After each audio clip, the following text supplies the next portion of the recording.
just have an application.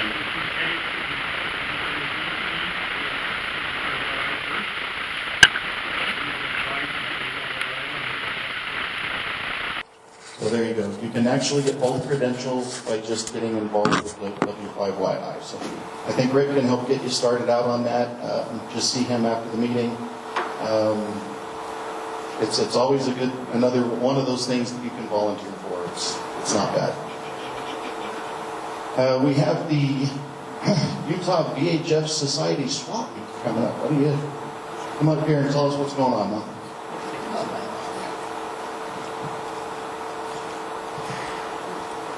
First of all, I'd like to thank all of you who are members of the VHF Society. Without your support, we wouldn't be able to support all of the repeaters and activities that we do. The swap meet is an annual event that we do every year. This year, it will be at the same place we've done in years past, down at the Legacy Events Center in Farmington. And we're going to plan on getting started at 9 o'clock, but as I learned from experience, we have people show up as early as 6:30 knocking on the door to get in the building. So we'll be as flexible as we can to accommodate everybody and their desires. What we are going to do this year, because of I hate to say this, but it's getting more expensive to do anything nowadays. I took my wife to the grocery store the other day, and her and I went there, and she hadn't been to the store for a long time because during COVID she said it's my job to go and get exposed, not hers.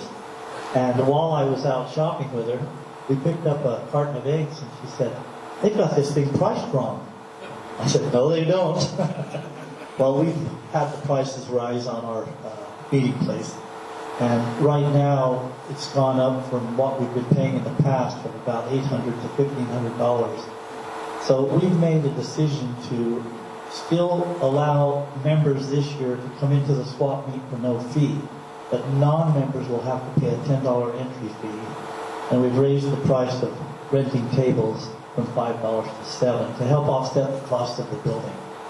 Our dues this year are $17 a year for those who are not members or members who would like to renew. If you do renew online, we encourage you to pay 2 years of dues at one time. That helps us offset the PayPal fee that we get charged. But we really appreciate all the membership support. As of 31 December, we had 899 members. We're one of the largest growing clubs in the state. And it's through all of your support and help. And without that, we wouldn't have a society. So we have had some challenges this year.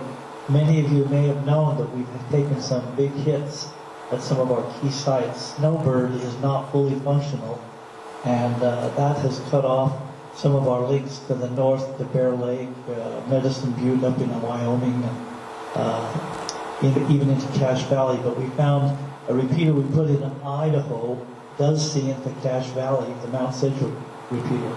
So there's a lot of good challenges that we have to face with this society. And right now, with all this wonderful snow we've got, it's a bit of a challenge to get into some of these sites.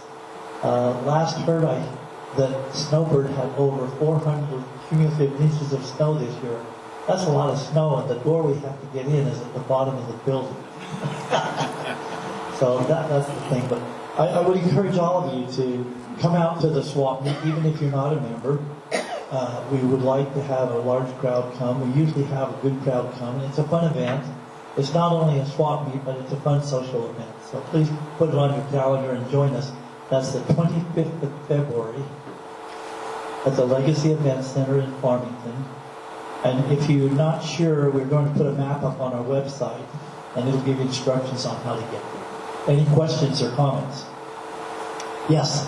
Mel, do you have to pre-register if you want to be a vendor, or do you just show up at 8 o'clock and we found it's easier just to have everybody just show up. We usually have plenty of tables to accommodate the people who need a table. We've found it's getting very close. We've overgrown that facility. And so we're looking for a new place. And I was discussing with Dave the possibility of maybe using this facility if they would let us use it next year, a year from now. And we're looking at other options too. So we don't know what we'll do in 2024. 2024. But there's no pre-registration. Just show up and we'll give you a table for the rental period. Yes? I've noticed that some of the information on the webpage about repeaters is not accurate anymore. We are in the process of updating that, and this is a first-time announcement to anybody. We are going to move from the paper Stone Age into the electronic age, and we're going to change our website so you can do all the repeater updates automatically online without having to mail us a letter. So that should be coming in the next 3 to 6 months. And we have to give it to our friends in Colorado who have a really excellent program set up, and they're going to let us use that at no fee. So that'll be something new that's coming in. And if you do notice anything wrong with any repeater at all, don't hesitate to send me an email or John Wade an email, and we will make it just to get those updated. The responsibility to update any repeater information is that of the trustee or the owner of the repeater. We'll go out, knock your saying, is your repeater information secret? With this new system, everybody will have a chance to update at least once a year, and anytime they have a chance that happens. So that'll be good. Thank comment about that. We know there are some outdated information. Flaw in that process, though, is if the repeater dies. This is true. We've had some interesting scenarios with that. The repeater owner of the repeater down at Navajo Mountain has given us a copy of the section of his will that donates the entire site and all of the equipment to the VHF Society. So we know that when that event happens, we have a responsibility to take over and do all the work that the other person is doing. That's a really nice offer for that person, but I would say, even locally here, many of you may have known Vance Hunt, K7SUM. When he passed away, he didn't leave any instructions for anybody, and it was really difficult to convert over the repeaters he had. We got that done, and it took some extra work on the part of some very generous people that got involved and helped put in equipment and negotiate where we could be and how we could stay. So if you have a repeater or are involved with a repeater, make sure that there's some method to move on and let somebody else step in and take it over if that happens. Any other comments or questions? I didn't want to take a lot of time. Yes? How are the fees competitive on these different venues with the VHS? They're all over the place. We decided we'd go and try out, what do the big guys do? And we checked Salt Palace, $10,000 a day. We've checked some of the other venues, like the one down in Layton, the Layton Convention Center. They want $3,000 a day. And we look at that, and it's almost a showstopper for us if we have to do something like that. Or the only other option we would do is we would have to charge everybody an entry fee to cover the cost of the facility. And for as long as we've been in existence, we've never charged an entry fee to our members. We have always charged non-members a fee. And, it only seems fair that we have them help set off some of the costs because they're not members. And your membership fee has covered that over the years. So venues are really unusual. It depends on each venue and how they want to charge their fees and everything. But thanks for the questions. I want to make one last comment. Have any of you participated or know about the Volunteers on the Air program? It's an ARL program. The VOTA program, or Volunteers on the Air, is a really neat ARL program. They've initiated it at the beginning of the year, and it goes all year long. And every contact you make on all of the bands, you get points for it. And they've decided they want to have the volunteers that work with ARL get on the air and make contacts. So you get points depending on who you contact. Like if you contact our ARL section manager, Pat Milan, you get 175 points. And they decided to even let old timers like me, I'm a 100-point contact. So if any of you would like to participate in that program, look at your January QST or go to the ARL website and look up volunteers on the air. Just for all of you who may be interested, today and this last week has been Utah's week to operate with the W1AW Portable 7 call sign. So our hams in Utah are operating today and tomorrow and Monday with that call sign. So if you ever wanted to get a call sign credit for operating W1AW, it's on the air and our hams are doing it. So if you have any questions about that or anything with the VHF Society, please come up and see me after the meeting. And if you would like to pay your dues, I can take your dues after the meeting. Or if you'd like to do that online, you have that option also. Thank you, and I appreciate you letting me take this much time. Any other questions about Utah VHF Society and that? So we always go to the swap meet, or at least I always go to the swap meet. I find it a lot of fun. If you need equipment or if you want something, you want to start a new hobby in ham radio, like getting an old radio and restoring it, there's lots of good stuff to be found at the Utah VHF Society. So it's a good place to start. I always tell the story because Mel mentions this. It's really funny. The first time I was going to the Utah VHF Society swap meet, I needed some Yagi antennas, and I was pulling into the parking lot, getting ready to go in, and it was 8 o'clock in the morning, and they don't open until 9, and so I thought I was there early and I'd have good shot at everything. And as I'm walking into the building, a guy is walking out of the building. He's got a box filled with all of the Yagi antennas that one of the vendors had, and he loaded up his car and drove away. And that was the end of that. So I suggest getting there a little early. You don't want to be there too early.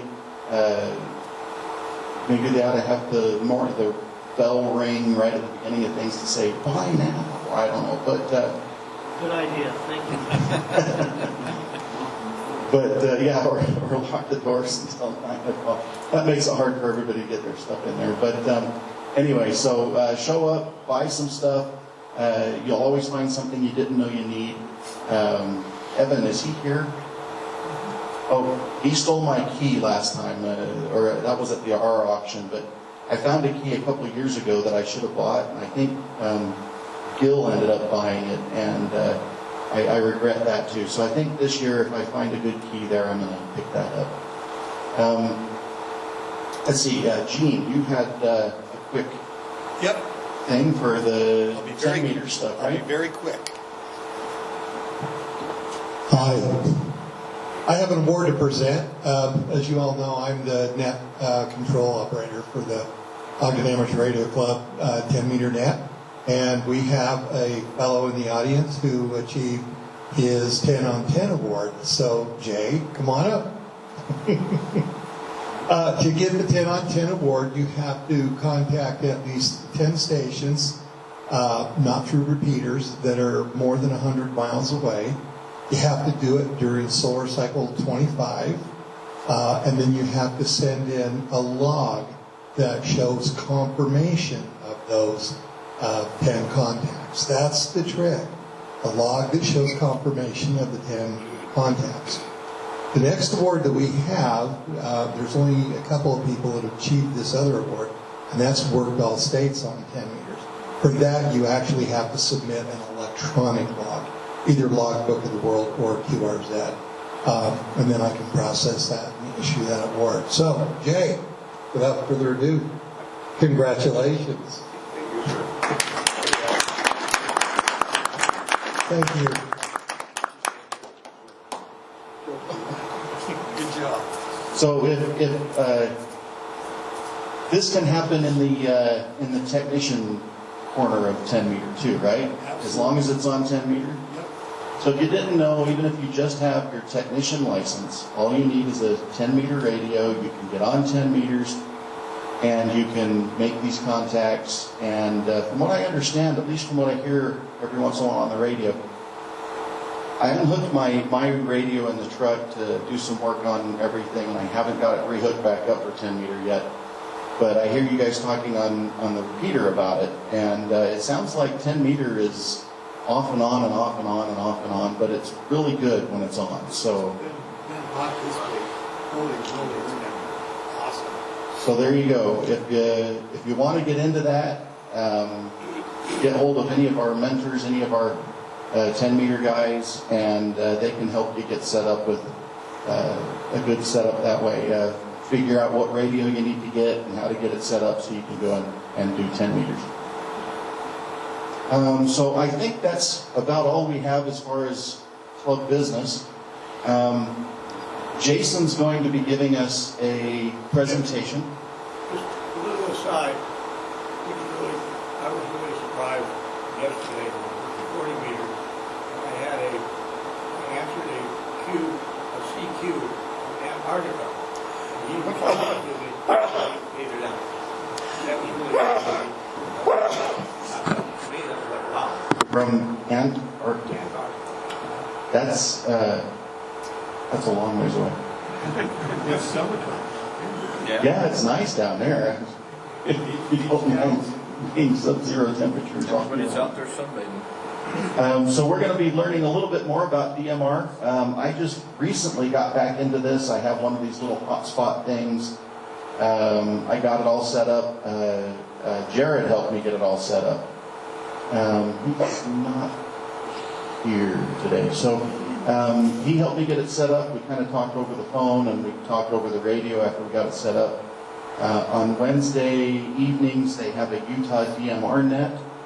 I'm sure you'll tell us more about some of that kind of stuff and whatnot. So it's not that hard to get it done. You do have to play around a little bit with, I found, with the passwords. I had a password with, was it Brandmeister or whatever it is, and I had to change that password to make it work. For whatever reason, it was not connecting. Anyway, if you work with computers, you find that kind of stuff every once in a while. But once I got that reset and got the new password in there, everything worked fine. So I've been out there listening to some of it, and I've carried on one or two QSOs on DMR. So we'll let Jason have the mic, and he can let us know more about this. Sure. All right, thank you. So I told my coworkers at work about this presentation that I was doing today, and they suggested that maybe I should do the whole thing in Morse code. And I told them that 95% of the people would leave if I did that, so no Morse code. Anyway, so yeah, today's presentation is about DMR. So the first question is, what is DMR? There's a reason I have the three different things on here. You've got the DMR logo, D-Star, and System Fusion, and it's because DMR kind of fits into that realm of modulation. So it's a digital modulation that's typically used on, well, what I've seen most often is 70 centimeters. I'm sure you could use it on 2 meters and other frequencies as well. But it's kind of an alternative to... Hello? Okay, sorry. I have my finger on a button here. Anyway, it's kind of an alternative to D-Star and System Fusion. DMR seems to be the one that was picked up by the Chinese manufacturers. So, like Baofeng has a DMR radio. I've got one here from Hytera. I'm getting this microphone wrong. Anyway, Hytera, TYT, Radio Oddity. I think Motorola also makes DMR radios. So. Anytone. Oh yes. Tell me your name again. David. David here has an Anytone radio in the front. Is that a dual band radio? Yes. Okay. So anyway, now with DMR, I think the biggest hurdle that people are going to have is the vocabulary. So most of this presentation, or half of the presentation, is going to be vocabulary words. So the first vocabulary word is DMR ID. You need a DMR ID because DMR was not originally designed to be used by amateurs. It was designed for commercial use. So for instance, this Hytera radio right here, right at the bottom, says Delta in big huge letters, It's because it used to belong to Delta Airlines. So they were using, apparently, DMR radios for communication in some fashion. I don't know what. But, so, yeah, you have to go register for a DMR ID. As you do that, it will ask you for your call sign, and then you need to prove that you have ownership of that call sign. So when you register, it will ask you to provide either a photo of your ID card, your call sign card, or, yes, yeah, your license, or you can go out and get the official copy. You can download the PDF of the official copy of your license from the FCC and send that to them, and that proves you have ownership of that call sign. That's what I did. Yeah, and that's what I did as well. It takes them about a day to, well, I think they say 1 to 2 days, but it'll take that long for them to get back to you and approve your new DMR ID. As Dave was mentioning, you do need to go to this radioid.net site, and you need to create an account there, and that's where you submit your paperwork, and that's where you'll get your new ID. So It's free too. yeah, good point. It's free to get that. Yes. Who is them? You say you send it into them. Who is them? So you send it to the radioid.net website, and I think that's kind of the central clearinghouse for all of the different DMR networks. They also do, I don't know if they do P25 and NXDN as well, but we'll get into networks later. But there's a bunch of different DMR networks, and they've all created one place, this radioid.net, where you get your DMR ID so you can use it on the air. Yeah. I'm sorry. You're telling us how to do it. Why do you want to do it? What's the advantages of it? Okay, so the reason you have to do it, yeah, the reason you have to do it is because these radios are not designed to accept your call sign as ID. Why do you want DMR? What's the advantage of DMR over? What does it do? What does DMR do? Okay. Differently or better? Okay, good question. I don't know that it's any better or worse than, say, D-Star or System Fusion. It's different. So it's kind of one of those things. Yeah, we'll get into that. So there is an advantage there, but it's kind of, you're going to go where your friends are hanging out. So if all your friends are on System Fusion, you're going to go with System Fusion. If your friends are on DMR, you're going to go with DMR, and so on. And so that would be probably the main reason you would use DMR over something else. Would it be fair to say that it's a way that you can talk to your buddy in England on your handle? Would that be a fair statement? Yes. So that might be a reason you'd want to get DMR. Yes, just like you can with System Fusion. Why don't we go ahead and have this presentation and then these questions? Okay. All right. Yeah. I want to answer that. I don't know what you're talking about. I don't know if I really want to pay attention. I don't know what fusion is or any of the rest of that kind of stuff. Okay. Start at kindergarten and then go from there. Sure. Yeah, that's a good point. So these are digital modulations for ham radio. So the club a few years ago went out and bought a bunch of System Fusion repeaters.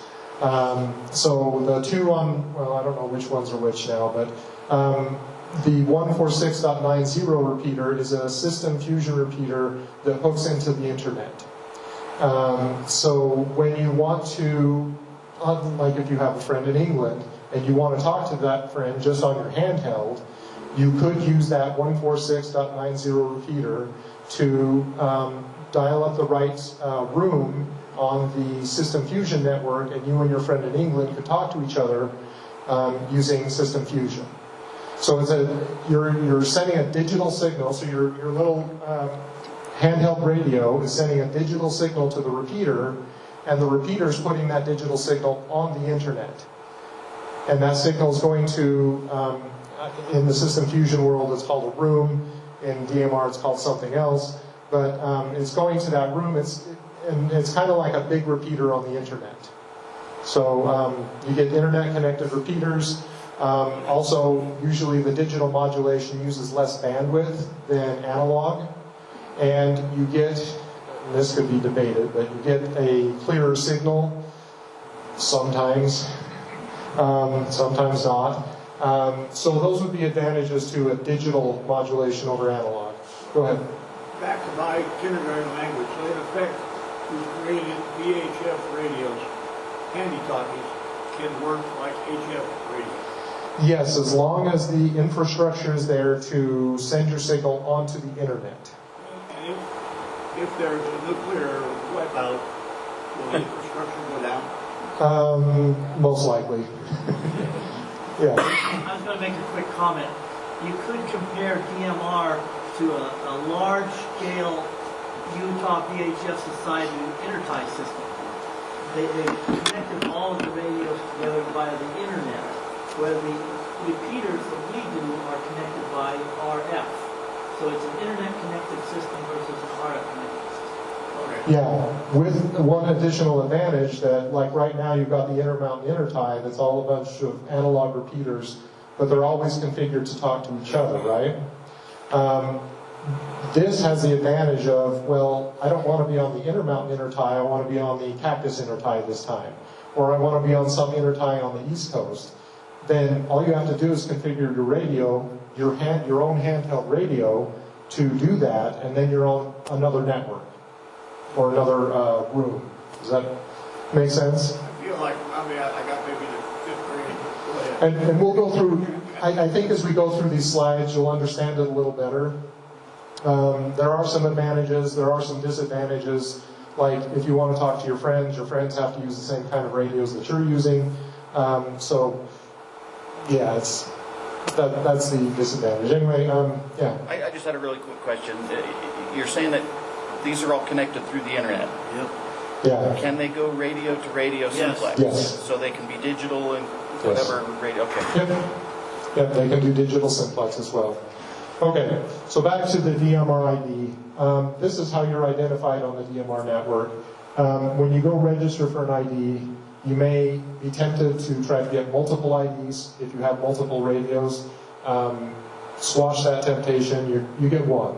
You get one ID. It's kind of like having a call sign.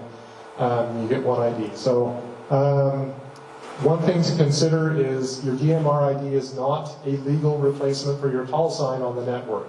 So with something like D-Star or System Fusion, when you hit the PTT button, your part of the signal that your radio is sending out includes the digital version of your call sign. So you could technically have an hour-long conversation on System Fusion and not ID, and you would still be legal because your call sign is part of that digital data. DMR is different. This is a commercial system that we've not taken over, but that we've kind of adapted to amateur use. You get a DMR ID that gets sent out by your radio. Your call sign is not sent out. So you still need the ID on the air when you're using DMR. And then the call sign database is out there and it's available if you wanted to download it. In fact, it's a good idea to download the database to your handheld if it can handle it. Because then, with the right firmware, your radio will actually display the other person's call sign when they call your radio. So, mine does. Yeah. So it's just a mapping. The idea is just a mapping between your call sign and what the DMR network will accept. Any questions about that? All right. Okay, this one's easy. It's dumb, but it's easy. The next concept is a color code. I have no idea why they called it a color code. But it serves the same purpose on DMR that CTCSS does on analog. It's just a way to say, I'm calling that repeater and not that repeater. So most of the repeaters around here use color code 1. I don't know why they call it a color code and put a number on it. Well, back in the day, they used to actually have a real color. Oh, okay. But now they kind of just Okay. whatever number is. All right, I Back just in the learned day, something. It used to be real colors. Anyway, so the color code is a number between 0 and 15, and I think all of the repeaters in Utah use color code 1. So, oops. Okay, the next concept is a time slot, or it's also called a repeater slot. So one of the nice things about DMR is you can have two conversations on the same frequency at the same time using TDMA. Time division multiple access, yes, that's, anyway. So when your radio transmits, it's only actually transmitting half the time. It's transmitting for 30 milliseconds, and then it's off for 30 milliseconds. So, like I said, you can have two signals on the same frequency at the same time. So the time slots are called time slot 1 and time slot 2. And so the repeaters around here will use both of those time slots. If there's a conversation going on time slot 1, you can switch over to time slot 2 and start up another conversation. All right, so this is where the internet is really handy. The next concept is a talk group. So it's kind of like a virtual meeting room, kind of like a Zoom call, I guess, except it's only audio. So in Wires X, that's the system fusion system, they're called rooms. In D-Star, they're called reflectors, I think. There's hundreds of them. And some of them are tied to geographies, like there are 3 talk groups specific to Utah. I don't know why there are 3. And then there are separate talk groups for different counties in Utah. So like Davis County has their own talk group. I don't know how often people use it, but it's out there. There's a talk group for the entire United States. There are separate talk groups for each state. And then there are separate talk groups for subjects, for instance. So if you want to talk about QRP, there's a talk group for, I'm sure there's a talk group for that. Or if you want to talk about this specific radio, like this actual one, there's a talk group specifically for that radio. So it varies by geography, by interest, but there's, like I said, hundreds of them out there. So, and this is, when people get on DMR, I think this is kind of what they're going for. They could connect a repeater to a talk group, and then they can talk to people with like interests or with in a similar geography. So, any questions about talk groups? All right. The next vocabulary word is a code plug, and this is kind of, I think, the heart of DMR radio. So you use software to create the settings and the frequencies and the talk groups that you want, that you're interested in. And kind of the joke is that you can spend your entire life creating the perfect code plug. It's a challenge sometimes, and you may only get started with a few different frequencies and a few different talk groups, but and a lot of what I wanted to do today is creating a little simple code plug so you can see how that works. So we'll get more into that later. And the next one is CPS. This is the software you use to create your code plug. Different radios will have different CPS, just like, well, unfortunately right now there's not really a one-size-fits-all chirp solution for DMR. Pretty much you have to get the CPS that fits your radio. And we'll get more into this later, but a couple of these radios have custom firmware on them, so I use a custom CPS that goes with that firmware. So anyway, but I'll show you a couple of different versions. All right, the next concept is a hotspot. So we do have DMR repeaters in this area. The closest repeater is out on the Promontory Peninsula. Unfortunately today I don't think we can use that because Roy is in the way, and I didn't have time to move it, so anyway, when you're using a repeater, your handheld or your mobile radio is talking to the repeater's talking to the internet in some form. So you could, most likely you're talking to a talk group that's on a server somewhere on the internet. And then someone else's radio is talking to their repeater, which is also talking to the same talk group. Well, in cases like today, where we don't have easy access to a repeater, you can use a hotspot, which, hold on, I need two hands. So this is a hotspot. This is just a little MMDVM hotspot, multi-mode, digital voice, something.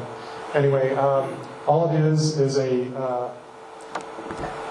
it's a little modem board attached to the top of a Raspberry Pi Zero.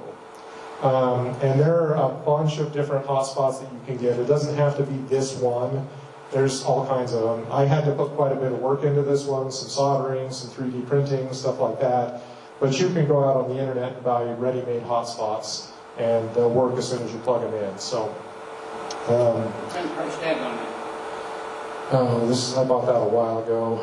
I mean, you're probably looking, if you want to buy one that's ready-made, $100, $150 maybe. This one was less because I had to put it together.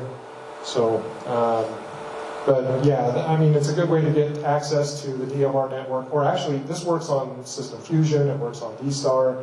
The one downside is, I don't believe it has access. Let's see.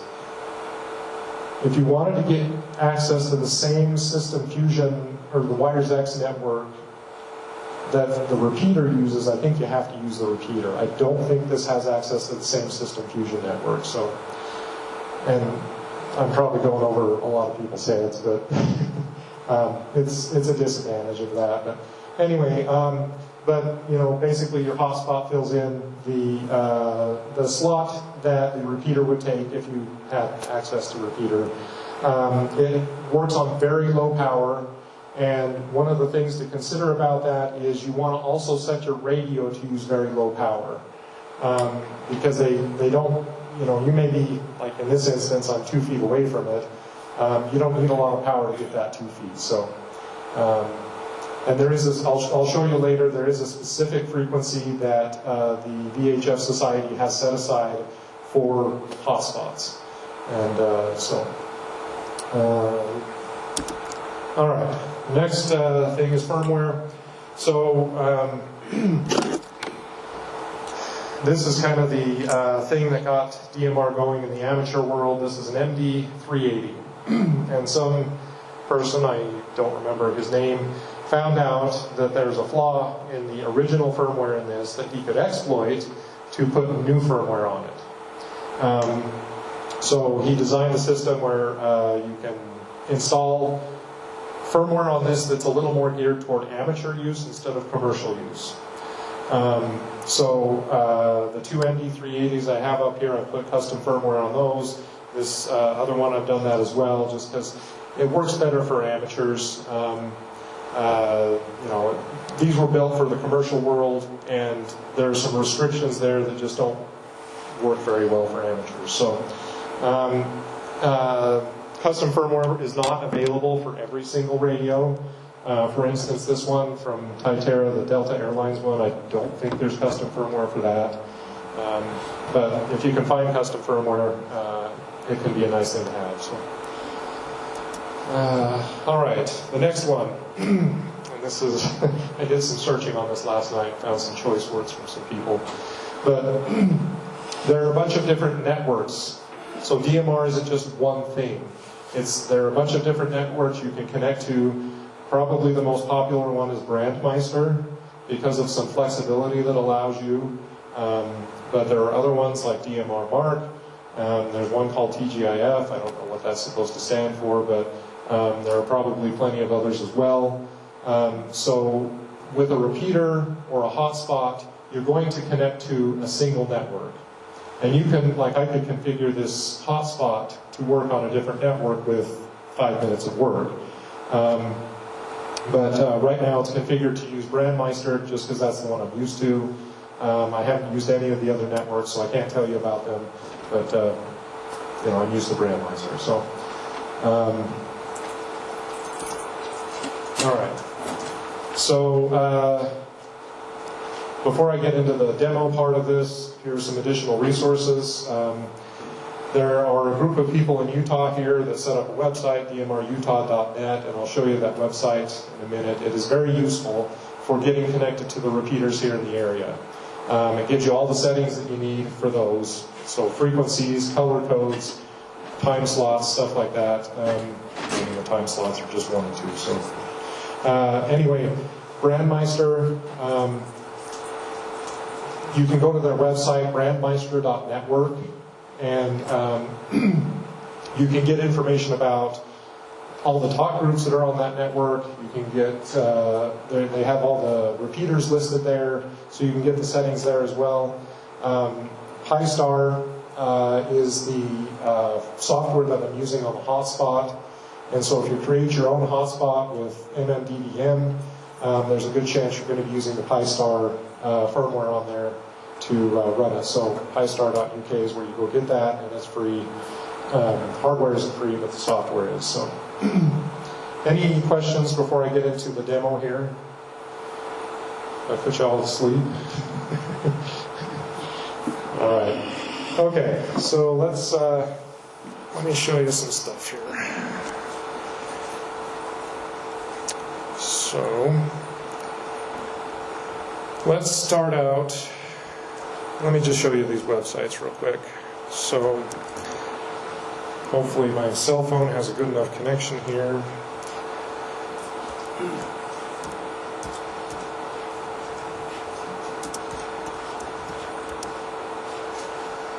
Okay. So we'll go to the DMR Utah site.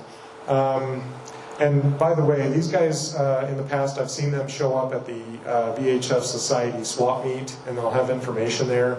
So if you want to meet the people who are behind this website, and I think they probably also maintain these repeaters, you can meet them there, and they probably have flyers and information that you can get there.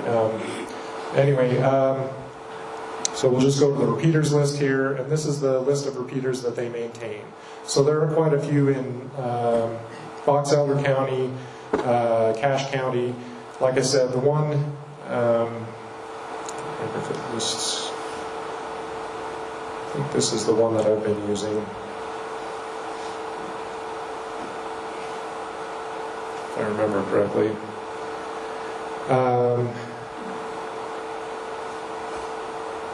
Yeah, that's the one on the Promontory Peninsula. And I'll come back to this page in just a minute. So I don't know why it lists as Salt Lake County. I don't think that's correct. But anyway, if you want to know about the repeaters, you can go there. It's got the frequency here, 447.350. It uses the standard UHF offset of -5 megahertz, and then the color code is 1. So if you're setting up your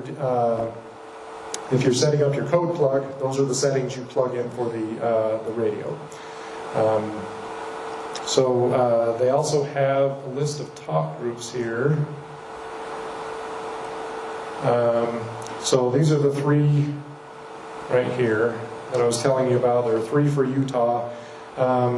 There was a notice on the home page that this first one, 3149, is being deprecated. So I don't know why. I mean, if it's there, I don't know why they're not using it. Anyway, the net that Dave mentioned on Wednesday nights, it's Wednesday night at 6. And I can't tell you the frequency, because the frequency is going to be whatever gets you into the DMR network, whether it's your own hotspot or a repeater. But Wednesday nights at 6, there's a DMR net, and I believe it uses this first one here, 314900. So as long as you can get to that talk group, then you can participate in the net. But you see there's other ones there, the 76ers, I believe they're down in Utah County, northern Utah, Davis, northeast, so a lot of talk groups here related to geography. And then another nice thing is they've got some code plugs here to get you started. Like with your Anytone, I don't know if the model number matches, but they've got Anytone code plugs here. They've got an MD380 code plug here for this one. So you'll probably want to take what they have and modify it for your own use, but at least get you started. So there's a lot of good resources on this website. And so, if you see them there at the swap meet, maybe you can stop by and thank them for the work they put into this. So let me go back to this Brandmeister. When I clicked on the link on the Utah DMR page, it brought me to this Brandmeister website. And whoever put together this Brandmeister website has also done a really good job. So this is the information for the repeater on the Promontory Peninsula. And one of the nice things that shows you is the static talk groups on this repeater. So down here in time slot 1, remember it's got 2 time slots. Time slot 1, they always have these 3 talk groups set up. So whenever there's traffic on one of those talk groups, time slot 1 will transmit that traffic out onto the air so you can hear it. And then in time slot 2, they've got quite a few more. Now, the nice thing about Brandmeister is it's flexible.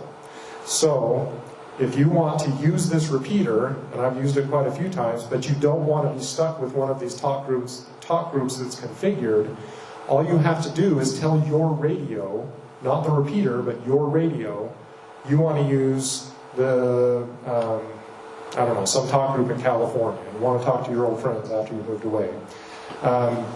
You tell your radio that, and then when you hit the PTT button, the radio will tell the repeater, I want to use this talk group now. And temporarily, it will use that new talk group. So that's the way it is on the repeater. It works the same way on the hotspots. Basically, your radio tells the repeater, and then the repeater goes and connects to that talk group. So that's not what I wanted. Anyway, it also shows you here the latest traffic. So it looks like someone talked on this repeater 13 minutes ago. The person was AL8Y. That's their DMR ID right there. And then they were talking to the talk group USA Bridge. And that's the number for the talk group. So anyway, that's really useful information about that repeater. Are there any questions about this so far? What if they use Simplex? If you're using Simplex, then the network isn't involved at all. So this web page doesn't really apply for Simplex work. If you want to talk Simplex, then you and whoever you're talking to get on the same frequency, make sure you've got the same settings, and you talk Simplex. So, any other? Yeah. So this is specific to DMR? Yes. You wouldn't be able to use this with like D-Star? No. Or System Fusion? So, no. Well, yes and no. Okay. So, this is where things get really muddy really fast. There are some talk groups that are common among the different networks. So here we've got DMR Brandmeister. You can connect to talk groups in DMR Brandmeister that also connect to a System Fusion network. So if you're talking on DMR and your friend is talking on System Fusion, you can talk to each other as long as you connect to the right talk group. Also, with the hotspots, let me switch back to here. So this is the web page. This is the configuration page for my hotspot. Hold on a second. Well, actually, for the sake of time, I'm not going to do that. Anyway, you can configure your hotspot so you can talk to the hotspot in DMR, and it will talk to a System Fusion network, or it will talk to a D-Star network. There's a lot of flexibility there. It could get real complicated real fast. I've kept mine pretty simple, so yeah. So if I live in an area where I only have access to a D-Star repeater, then I need a D-Star radio. Correct. Okay, but then I can get over into some of these other possibilities. As long as the D-Star, I forget what the terminology is. Whatever their terminology for talk group is, as long as it's shared with a DMR talk group, then yeah. To talk all these different languages, you can have a translator that interfaces to all the different protocols. Like a D-Star, not on D-Star, from the hotspot. Talking to the DMR, hotspot will translate it to user or Yeah. right? Yeah, it can do that. It gets complicated, but yes, you can do that. So I didn't have a D-Star or a Fusion radio. I could use a hotspot. Was that smart enough to emulate so I were a D-Star or a Fusion radio? Yeah, as long as the networks match up, then so like in the hotspot configuration, they've got, for instance, like a DMR to System Fusion setting, and then you're talking DMR on your radio, but it's talking to System Fusion networks. Hotspot becomes a translator. Right. Yep. Any other questions?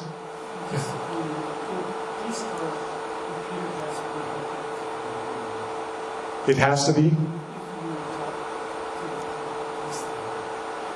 Right, yes. Right, that's a good point. So, for instance, you just mentioned there are D-Star repeaters that are not hooked up to the internet. We have System Fusion repeaters that are not hooked up to the internet. If they're not hooked up to the internet, then that translation isn't going to happen. Basically, if you're talking D-Star to an unconnected repeater, everyone else has to be talking D-Star too. Same with DMR. So, any other questions? All right. So, let me start in on the code plug. I'll use this software because I like it better. This is for this GD77 radio with custom firmware. All of your settings are on the left side. Well, I mean, all the menu's on the left side. You come in here. Here I've just got my call sign and my radio ID. This is my DMR ID that I got from that radioid.net site. There's a boot screen configuration here. You can just configure what you want it to say as it's starting up. No big deal.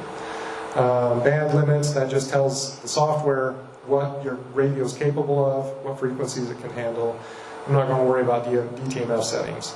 Okay, let's get into contacts. This is where you put your digital contacts. These can be other DMR users. They can be talk groups. They can be, I think that's pretty much it. So I've put in here some of the talk groups that I'm interested in. The local one, if you use that talk group, it's going to keep your traffic local on that repeater. So it's as if the repeater is not connected to the internet. This parent one is important, and we'll see it in just a minute. The parent repeater, or the parent talk group, all it does is listens to what you say, waits a couple of seconds, and then says it back to you. Sorry, I didn't know what that was. This is, like I said, it's the talk group specific for this radio. You don't have to have one of these radios to use that talk group, but it's if you want to talk about this radio. There's a worldwide talk group, North America, 4 states QRP, and you can see down the list. There's different things for different interests, different geographic areas, and so on. And one thing to mention about the talk groups for geographic areas, you don't have to be in that geographic area to use that talk group. So if you want to talk to someone in Massachusetts, you can just dial up the talk group for Massachusetts and it'll work just fine, even though you're in Utah. So each of these talk groups has a number with it. That's how you're going to define it. So we'll bring up the parent one here. This is just what I called it, parent, and then 9990 in parentheses. This is the part that's important though, the call ID. And in this case, since it's a one-on-one call, the call type is private call. The alternative is group call or all call. I've never used all call, so I'm sure someone can tell me what that is sometime. Also in this particular software, you can force this talk group to be in one time slot or the other. Here, I'm not forcing it. So, but really, the most important part of this screen is the call ID. That's where you tell it which talk group it is. So here, this one's 93. This one is 31167. And let me just mention real quick, we'll go back to the Brandmeister page. If you, on the left side here, if you go to information, you can go to talk groups, and it shows you the list of talk groups, and it is really long. You can export it if you want to, or you can search. So, if you wanted to search for talk groups in Utah, okay, so it's finding the Utah in the name here, but here we've got the 3149 talk group, Utah 10-minute limit, and we've got the other ones here. Anyway, so you can search for the talk groups you're interested in. So let's go back here. I believe you could also define specific users in here. So if I wanted to talk to Rachel, for instance, my daughter, who's doing the filming, if I wanted to talk to her directly, I could also define her in here as a private call, digital contact. Any questions about the contacts? All right, so I'm going to move to, let's do, okay, so this particular firmware and this software has a feature that others don't. So I'm going to go into it briefly, but you can define lists of talk groups here. So here, let's go into this one. These are Brandmeister talk groups for the Western United States. So it's basically Utah and Idaho. I mean, I could put a bunch more in here if I wanted to. What this does, though, is it lets you switch between talk groups really easily. We'll get into zones in a minute, but what this lets you do is go to a specific zone, and then you can toggle between talk groups really easily. So it's the MD380 doesn't have this feature, so it's not quite as easy to use. But anyway, I just wanted to mention that. So I've got 4 of those defined. One of them is for the Brandmeister stuff that just doesn't fit into other things like the local repeater, worldwide, parrot, and stuff like that. I've got one for the Western United States, one for Germany, and one for that I call topics. That's more, interests rather than geography. So let's go into channels next. So here is where you're going to define your channels, and channels being frequencies that you're going to use on the radio. So the nice thing about most of these radios is they'll do digital and analog. So you could use the same radio to call into the ham and eggs net that you use the next day on the DMR net. So I've got a bunch of a bunch of analog channels programmed in here. And then, I like to see what the frequency is, so that's why I named them the way that I did, and then where they are in the world. So those ones we're not worried about. Down here at the bottom are the digital things. So here, I've got one channel set up, well actually I've got 4 channels set up for the Promontory Peninsula repeater. And we'll just go into this Western USA one. So this is where you define the frequencies for the repeater. You can set a power level. So on mine, I just have it set to the power level that the radio is already using. You can set some other settings here, and then the important thing is over here on this talk group list. So I've got it set up to Brandmeister for Western United States. Now, in other software, you actually have to define a separate channel for each talk group. Here, it's letting me define one channel for a group of talk groups. So I like this, that's why I like this software better. So I've got 4 channels set up for the 4 different collections of talk groups on the Promontory repeater. And then I've got 4 more set up for the same 4 set of talk groups on my hotspot. That's what the HS is for. And you can name these anything you want. That's just how I named mine. The D is for digital, HS is for hotspot, and then the USA is for Western United States. And then here, I haven't tested this, so I don't know if it'll work, but I did try to set up some digital simplex channels. So this is 446.000. I still have yet to try that. So anyway, so you set up your channels here, and then your channels get rolled up into zones. So it's collections of collections of collections. So so I've set up a separate zone by geography. So I've got an analog simplex, analog Weber County, analog Davis County, Salt Lake County, and then DMR promontory. So I've got one zone specifically for the promontory repeater, and then one zone specifically for my hotspot. This is where, setting up a code plug can be a challenge because, like I said, it's a collection of a collection of a collection of settings. But this is kind of where it all rolls up. When you use your radio, you tell it what zone you want to use, and then, like here on the MD380, the middle knob here is specifically for the channels in that zone. And I don't know why they designed it this way, but it's only got 16 settings. So each zone can only have 16 channels. So this right here is what you call setting up a code plug. Yes. And this... Sorry, go ahead. I was just going to say, just like setting up a code plug is just for all the other settings that you would do. Yeah, I mean, there's some, like I said, there's some settings specific to the radio. Like here is where I put in my call sign and DMR ID.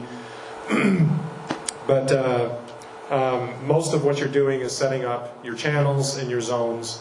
So, yeah, people who are really into DMR spend hours and hours and hours setting up their code plug. So, what's that? Yeah, months. It can be a challenge. And really, all of these settings are up to you. You can set it up what makes most sense to you. Yeah. If I'm lazy and don't want to take the time to set up a code plug, can I come to you and say, will you give me your code plug? Yes. All you'd have to do is change the ID and the call sign. And that is, I mentioned this before, on this DMR Utah page, they've pre-built some code plugs that you can download.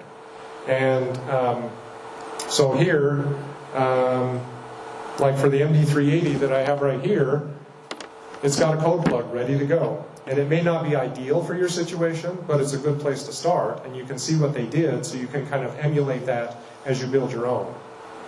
So, yes, exactly what you said. Someone has already done that and made it available for download. Any other questions? Yeah. Is all the software that you've been using today on the internet, as in on a server somewhere, and it's used online? You don't download a piece of software to your laptop or your computer and do that manipulation right there. So you do download a piece of software. Let me show you that. So the question I have is, if I was going to get into DMR, would I want a Windows machine, or would I want some version of Linux? So most of the CPS software is Windows. But I have used DMR successfully, or I have programmed a radio successfully with Linux. Excuse me. But, Windows is probably going to be your best bet. Is there a specific flavor of Linux that's preferred? No. So when I used Linux, what I would do, have you heard of Wine? Wine is an emulation software that lets you run Windows software on Linux. And so what I would do is use Wine to run the CPS software. Because at that point, the CPS software wasn't, it's possible that they've ported it to Linux now, but it hadn't been ported to Linux yet. So I would create my code plug using an emulated, the Wine emulation, and then there was actually a specific command line tool for writing that code plug to the radio, and that was native to Linux.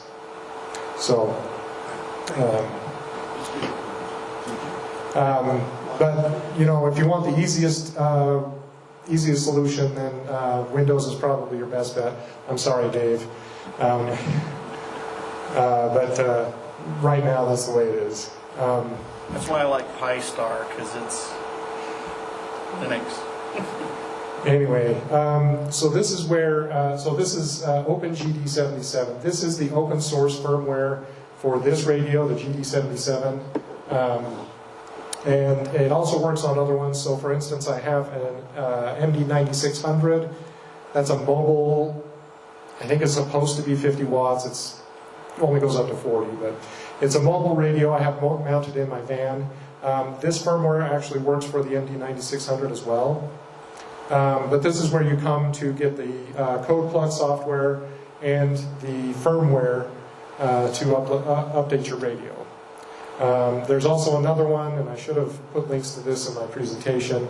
For this radio, the MD380, the software is called MD380 Tools, and it is on GitHub. But it's the same idea. You come here, you can download the firmware. Now, with MD380, there's a difference, I think. So when I use the MD380, I use this software called EditCP. And this is open, I believe it's open source. Maybe it's not. Anyway, it's free. But I believe you can also use TYT's normal CPS software with this firmware. So it just depends on how the firmware is set up. So yeah. So you mentioned that the DMR software, the DMR setup was initially for commercial application, right? Yeah. You said that there's an exploit for amateur type stuff. Do you have to upgrade the firmware to be able to use the amateur? Good question. No, you don't. You can use the normal firmware that comes with the radio. It's just not quite as convenient. They built some stuff into the open source version that makes it nicer to use for amateur use. There's a caveat to that. The firmware on the radio, that's nice. Usually your firmware on the radio must match the same level as your CPS. Yes. And so sometimes you find yourself having to do some messing around to make sure there's a, especially with an NHL radio, you'll get an old error and nobody knows what that is. It just means those two aren't the same. Right. And most of the time, it's the way you set up the radio for which frequencies and all those two things have to be. Yeah. Yeah, so I updated a few of these radios last night, and I downloaded the firmware and the CPS software at the same time so that they would match. So thank you for bringing that up. One of the other challenges you're going to run into programming the radios is drivers. So, you know, you're going to need a USB cable. It'll go into the side of your radio, and Windows is going to say no. And you're going to need the drivers. So, let's see. Where at least with the MD380, I can't remember what the website is. It's like TYT888 or something like that. Yeah, that's it. TYT888. If you come here, you can download the drivers for your radio. So I've got two radios that are, I don't know why it's not working now. Anyway, so you may need to come here to download the drivers so your radio and computer can talk to each other. Is it the same cable that you use for the Baofangs? I'm not 100% sure. This one is branded TYT. Like on the plug here it says TYT on the side. I don't know if this has a, I don't know if the guts of the conversion are in the cable or in the radio. For instance, with the radio I have in my van, they sent me a cable for it because it uses a mini USB connector on the radio, and they sent me the wrong cable. Because the serial to, what is it called? Transistor logic. Anyway, the level conversion circuitry is in the cable. Yeah, TTL. The serial or the USB to TTL is in the cable. Well, on that radio, the USB to TTL is actually in the radio, so the cable they sent me was useless because it wouldn't talk. So I had to just use a standard USB cable for that one. But really, pretty much what I'd say is, if you want to test whether your cable's good or not, here, hold on a second.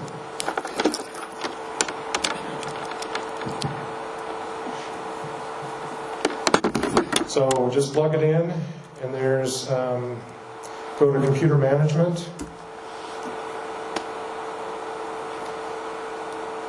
This will take a second because this is an old computer. Go to device manager, and let it do its thing. And then just turn on the radio. And this will refresh if it detects the radio. So you notice it refreshed the page because it detected a new device. So that means that the radio and the computer can talk to each other. Now what you'll see, if the driver isn't installed, is something that looks like this. This isn't it, but you'll see something that says unknown device, or it may say something else, and it'll have this little exclamation mark by it, and that tells you you need a driver. So, I don't know why this page didn't come up. Anyway, so yeah, it can be challenging sometimes to get the driver to work properly, but just keep trying. Any other questions? All right, so I'm going to turn this off.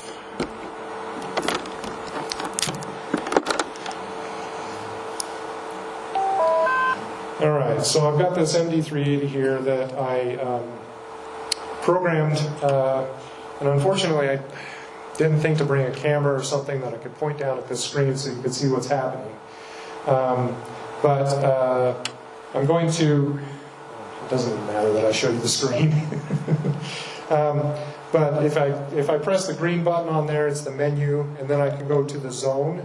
So when you turn on your radio, you're going to choose the zone first. And I've got a bunch of analog stuff. Actually, you know what? This is not the radio I programmed last night. Let's try the other one. It makes fun little noises. So, you're going to choose your zone. And on this radio, the only zone I have is the hotspot. So I'm going to choose the hotspot. And then on the MD380, it's the knob in the middle that you use to choose your channel. So right now, I've got it on channel 1.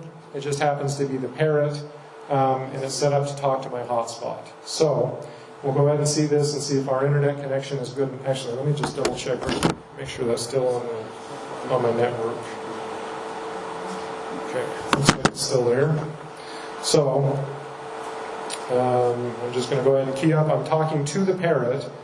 So what we're going to expect to hear, if everything is working correctly, is that I'm going to say my call sign, it'll wait a couple of seconds and then send me my call sign back. So, Kilo Echo 7, India Echo Tango.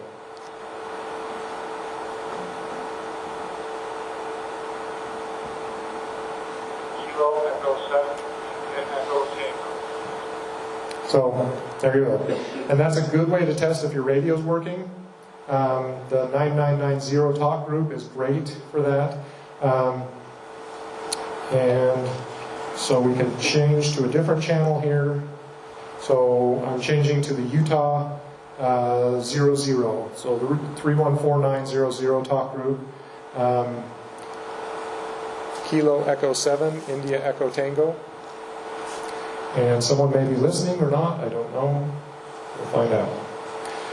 Anyway, also, if you happen to have a hotspot, and if your hotspot happens to have a display on it, it will show you the information about what's going on the hotspot's display. So this one has a little black and white display, and as I keyed up, it would show me what was going on. So that's nice. You can go to the talk group and see your... Oh, yes, good point. So let's go to that talk group.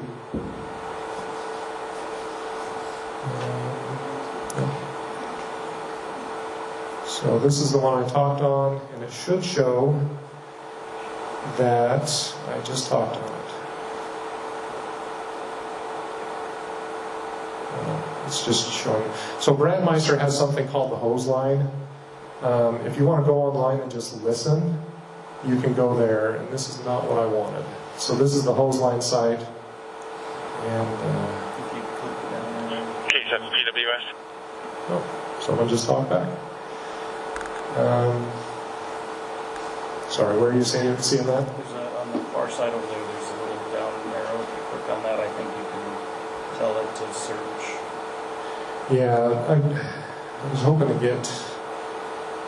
Well, actually, what we can do. Let's see, what was my call sign? Or not my call sign, my radio ID. Sorry, I don't have this memorized. But I think maybe if oh, no, that didn't do anything either. Anyway, if I were talking to a repeater, we could go to the repeater and it would show that I talked there, but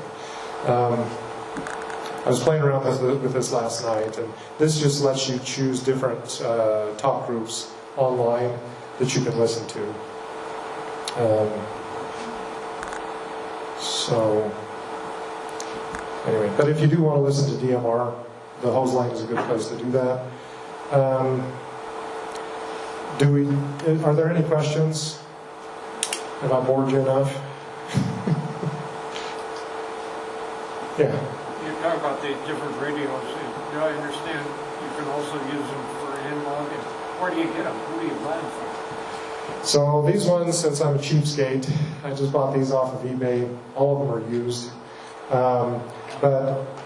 What's that? Amazon selling. Yeah, Amazon sells DMR radios. There's a website if you want some support to go with it. Like Amazon's not going to support these radios, but there's, yeah, Bridgecom, buy2wayradios.com, Connect Systems, yeah. So there's quite a few places you can buy them.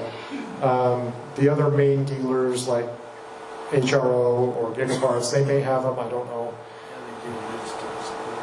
Yeah. So, anyway, go ahead. I've been asked if we can use it for analog too, and absolutely can. That's become my favorite event radio because I can, don't know the password, right?